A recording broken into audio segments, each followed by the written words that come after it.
Hi everyone, this is Ashma Gupta, founder of Sourcing Acumen, an AI native procurement platform. Today I'm delighted to welcome Milind Tailor. He has led large procurement transformations and he's an accomplished procurement and supply chain leader. Today we are going to talk about all of the procurement transformations he has led and the impressive work he has done in AI and delivering an impact in the supplier ecosystem. Milind, I'm really excited to welcome you. Looking forward to hearing your thoughts.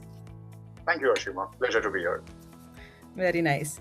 So first, Milind, we are going to talk about the really good work that you did in optimizing the supplier ecosystem, where you actually blocked 3,500 suppliers overnight. So that's a transformation a lot of organizations only aspire to achieve, but you actually made it happen.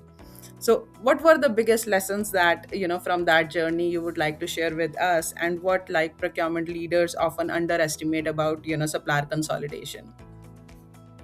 Surely, so as you said, 3,500 suppliers blocked on a quiet Friday afternoon.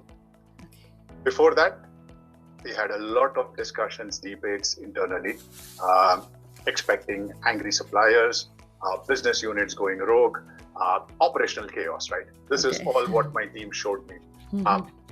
So I was surprised because the team that should have been most excited about cleaning the supplier base was the one which was reluctant. And the reason was not technical. The reason was when I kind of got deeper into it, I figured out the challenge was who is going to own that decision, right? It was not it was not a problem related to technology.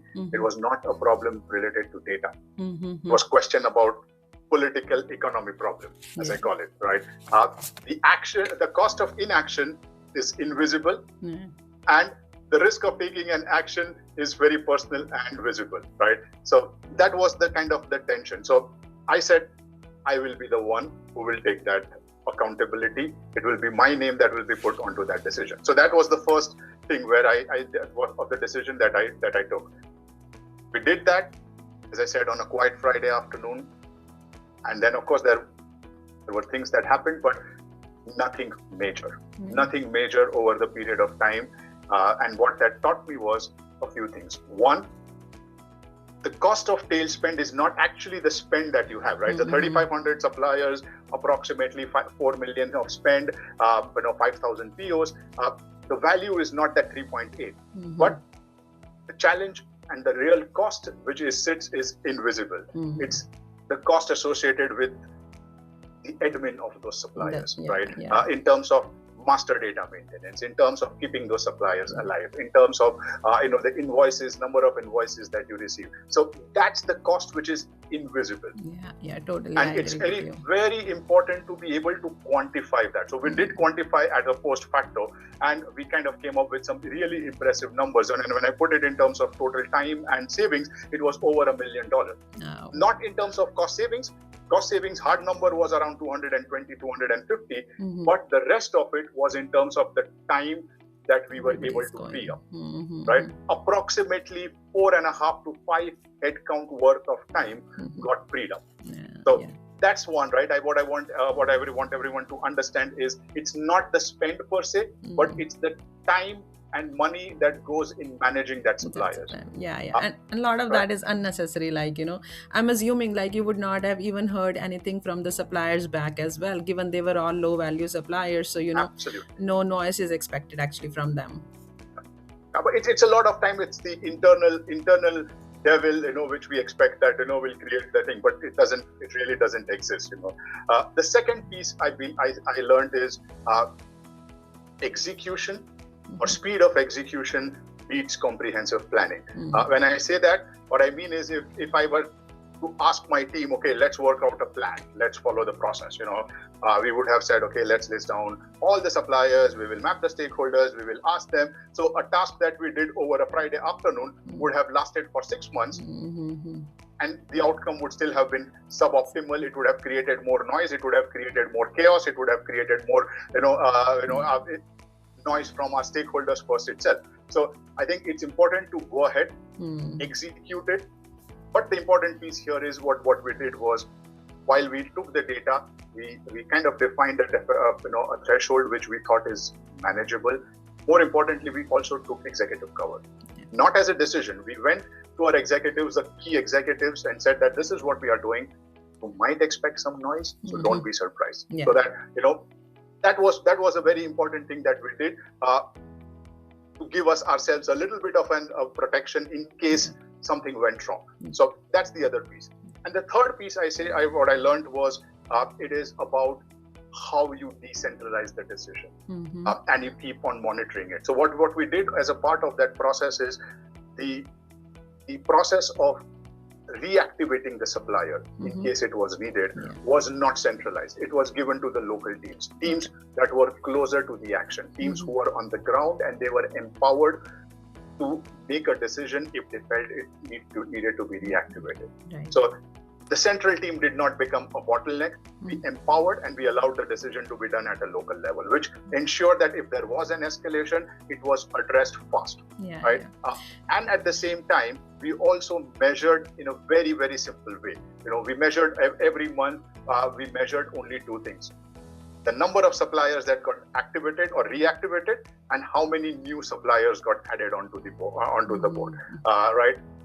As I say, it's what gets measured publicly gets improved faster. So this was something that we used to publish, we used to measure, and that ensured that, one, there was a continuous rigor and monitoring, and second, we don't end up into doing a similar exercise in a year down the line. Yeah, that's what I was thinking. If you start reactivating the same suppliers, then okay, that's an easy way that we want the suppliers again. Let's reactivate the supplier. That's a short-term, measure you can take, but you don't want to do that. So yeah, putting the governance in place is also important. So you don't have to do the same exercise. And simplified governance, right? I mean, at times governance is sounds like, oh, we need to have huge, data, and simple governance, simple two metrics, period. If we see any of them going off, then you know what's going on, and you can then drill deeper into it. But very simple. Don't wait for perfect data. Don't wait for full stakeholder alignment. Don't design a program that requires 3 approvals and an executive committee approval. Do what is logical and just go ahead. Yeah, that's a very practical way of thinking. I totally agree with you.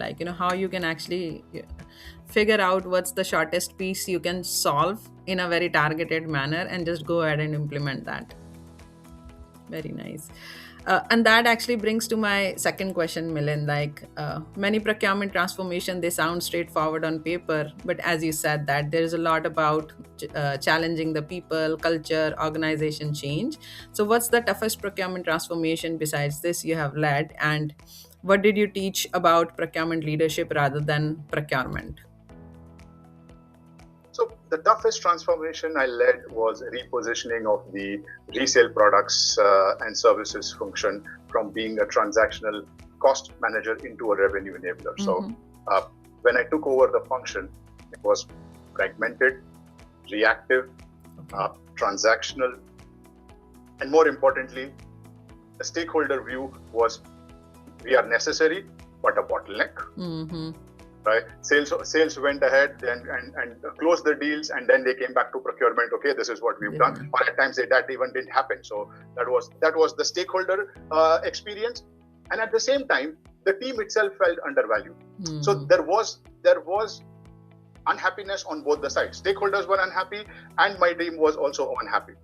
So we went about, we built the operating model out, and we introduced a KPI called as revenue growth.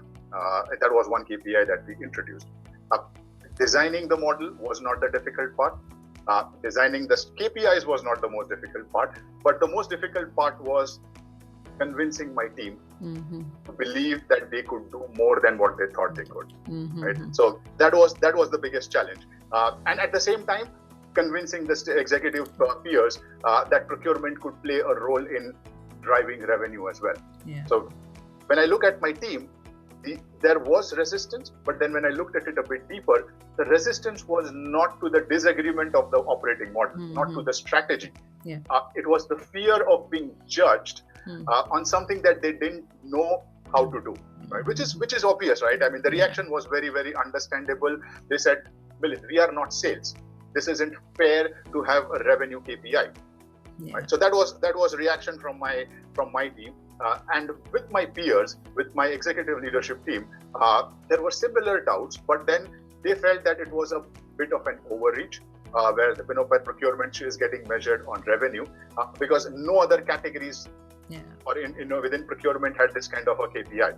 So for me, I had to take two different approaches. One for my team, I came in from the side of being more empathetic, trying to explain them that if we kept doing what we've done, we are not going to accomplish the objective that we have set out for. Right? So I had to reframe the perspective, reframe their role, coach them, give them the right context, and help them to see that we were more like an enabler than actually owning the KPI. And with the leadership, it was more of a data, business logic, and a PLN alignment, where I had to kind of explain them that this is not an overreach, but the next level of maturity. Evolving from being a cost manager into a revenue enabler is a natural extension, and that's what the business demands. With that conversations, I was able to move forward, and we accomplished pretty good results. What this taught me, to come to your question, what this taught me was, when we are talking about an identity change, which is or repositioning, we are asking the team to see themselves a bit differently.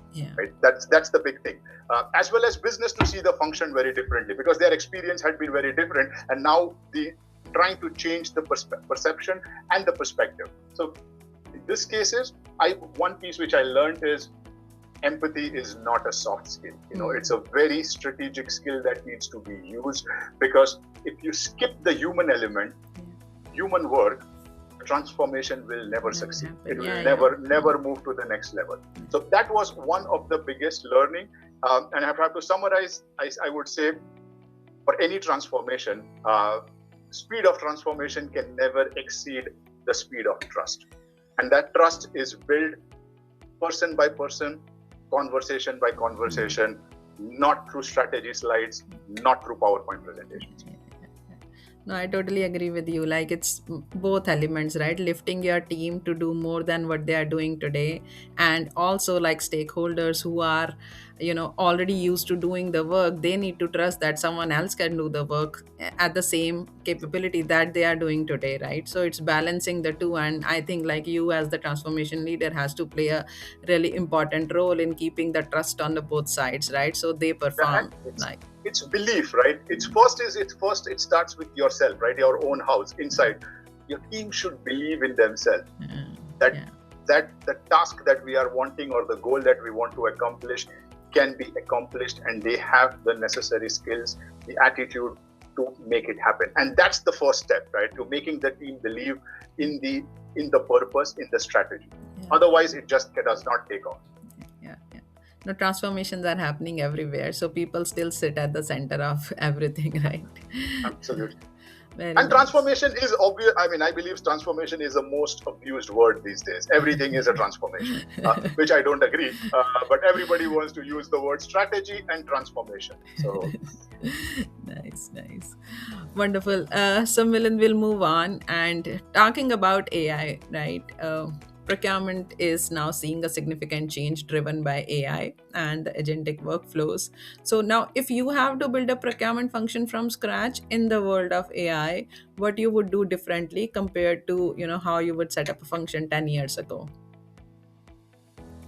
So I think if I'm setting up the procurement organization now, and if I'm rewriting or writing the operating model, I'd keep three broad themes that are kind of panning out today in mind. One, as you rightly said, the explosion of AI. That's for sure happening, right? In terms of, if you look at the work that once defined procurement function, in terms of spend analytics, market scanning, supplier benchmarking, all of that is getting rapidly automated. Work that used to take days is now happening real time. And that's, I think, the right way of doing it. Like, if AI can do all of that, then yes, let's adopt it. Exactly. But then what that means is the role is changing, right? The category managers, as an example, used to spend, or today as well, are spending 60% of the time in gathering the data. Yeah. Category management exercise is being done once in a year, and then you do a refinement of that strategy. With AI, refresh can happen literally every 2 days, every day if you want, right? I'm maybe exaggerating, but what I'm trying to say is you don't need to write a category plan once and then only do refinements. You can have a refresh of your category plans every quarter. As the market changes, because, right, that's the market dynamics. It's changing every single day. So that's where it requires procurement teams, the category managers, not just to look at how it is being done, but how to use the time more effectively. Right? It is how do you ensure that you use that time to create more value. Second, you look at how the decisions are being done. In the past, or today as well, humans have been at the center, right? But now with AI learning on its own, I see that the role of humans is going to become limited. I'm not saying that it will be eliminated, but it will be reduced, right? We will play the role of validating, we will play the role of using our business understanding to take the right decision. But a majority of the heavy lifting would be done by AI. So those are the two big things from what AI is doing today. One, creating more capacity, which means the category managers will have to develop the human edge in terms of relationships, in terms of judgment, in terms of political and ethical nuances. Those are the things that we will have to develop, or we'll have to work upon. That will be the key. So that's one, or these are the two things which I see because of the AI. The second very fundamental shift that is happening is the way supply chains are today. If you compared from 10 years ago, supply chains were very linear. It was a globalized supply chain, functioning pretty well, just in time, and you can plan for it. Absolutely perfect. Today, it's exactly the opposite. It's become more fragmented. When I say fragmented, I meant more localized, regionalized. There are distractions, disturbances, whatever you call it, happening every single day, which means the speed of reaction has to be much faster. And more importantly, you need to be more proactive in terms of things that you can do. Right? So that's where the expectation from procurement, what this means is we need to play the role of an orchestrator, ensuring that all the elements, multiple moving parts in the organization are synchronized towards the end goal of the organization, right? So that's what is happening. And the third piece where I see is what is driving or will be driving a change in the operating model is the expectation of our internal stakeholders, right? If you look at our stakeholders earlier, they were okay. I would not say happy, but they were okay, or they tolerated procurement's inefficiency. They tolerated clunky procurement processes and user experiences. Today, they expect us to be the business partner, accelerating the business. More importantly, they expect the procurement tools to be user grade. The user experience, the UX has to be consumer grade, not a typical 10-year-old, which is, from one screen to the other, takes you 10 times, you copy paste. That people are not willing to accept that kind of a thing. So what is required now is maximum governance with minimum friction. Right? No, totally agree with you. That's the ask. That's the ask. So these are the three things which I would say: the explosion of AI, the change in the market operating conditions, and third is the expectations of the user, are the three things that I would consider in terms of the new operating model. Because the way I see procurement is more playing a role of an orchestrator in chief, running everything and ensuring that everything is in place. Yeah, and I think it's a right way as well. Like at sourcing acumen, we see every day. Earlier, like if you were doing RFQs, right? That's what on the e-sourcing side we do see a lot. Like you were doing RFQs, it was manual. Like you're gathering spreadsheet, trying to invite suppliers, send them invites over email, and then still like create a master Excel to analyze the responses. So there was a lot of heavy lift of work that people had to do. But when you have technology available and you can see that okay, RFQs could get created through AI very quickly, and analysis is also available.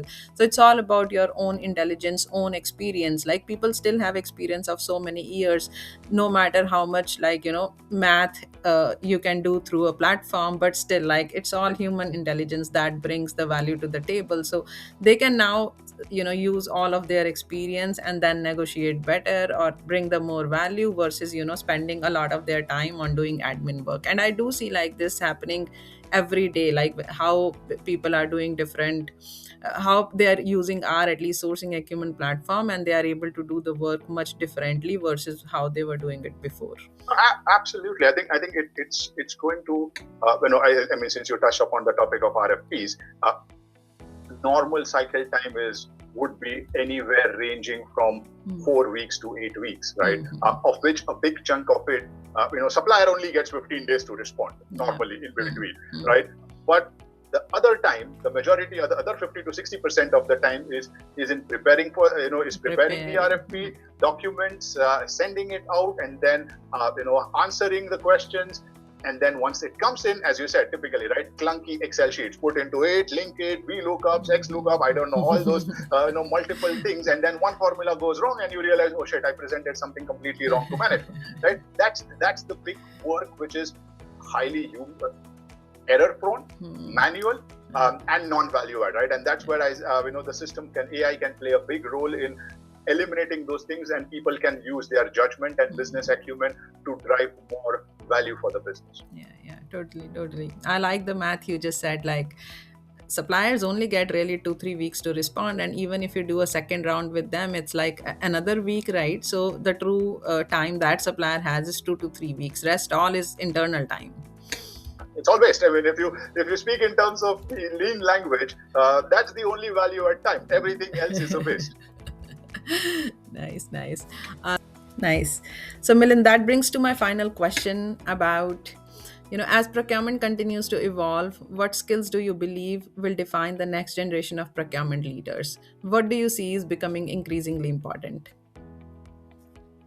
So the skills that are required or will be required also stem from the three underlying themes that I mentioned, right? One, in terms of AI; second, in terms of the evolving complexity of the supply chain; and third is the expectations of stakeholders kind of completely changing. If you look at it previously or last 10 years, the skill set was more like I-shaped. Deep focus on category expertise, negotiations, and contract management, right? So those were the key elements, because success was defined in terms of savings, in terms of compliance. The expectations now is a bit different. So the generation that will come will have to have more of a combined expertise on one or two critical elements, which is in terms of, let's say, the domain expertise, and also other elements which are in terms of, let's say, AI, in terms of technology, in terms of how you orchestrate everything. So that's the T-shaped profile that would enable the leaders to manage the evolving expectations of the ecosystem and our stakeholders.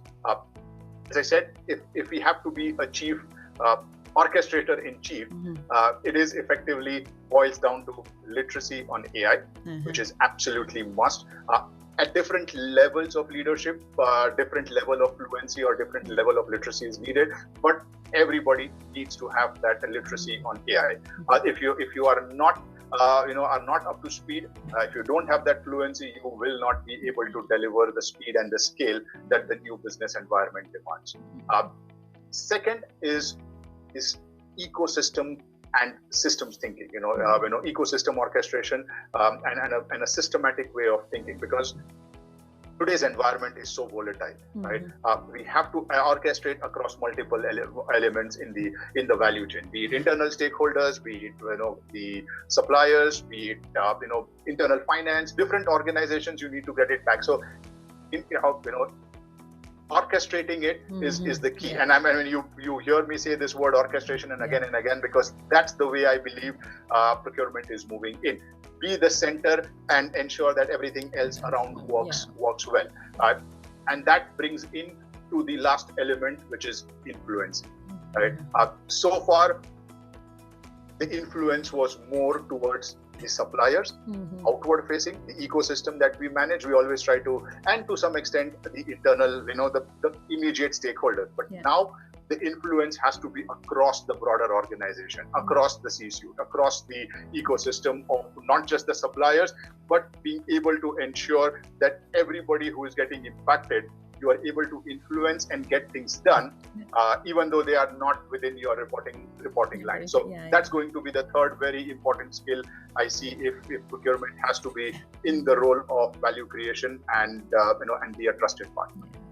Influence to change. Like if you implement AI, it's not just going to happen as is. Like you need to change a lot of stuff. You need to map your processes, you need to map your data, you need to change the way how it's operating today. Like, and it's all towards good. Like people are going to have better experience when they use intake and orchestration capabilities. Business is going to have better experience. So but someone need to play a central role to influence all of that change. Yep. Absolutely, that's the key, and that's the future. And that's, if we have to go towards that future, then procurement needs to evolve from being from having purely functional skills to having these influencing skills and change management skills. Wonderful. Milind, it was really good talking to you today. Thank you so much for joining us and sharing all of your practical experience, right? We keep thinking about AI can do this and that, and how transformations are evolving, but it's really great to hear the practical experience from you. Thank you so much for your time, and I truly appreciate that. Thank you so much for having me, Ashima. My pleasure.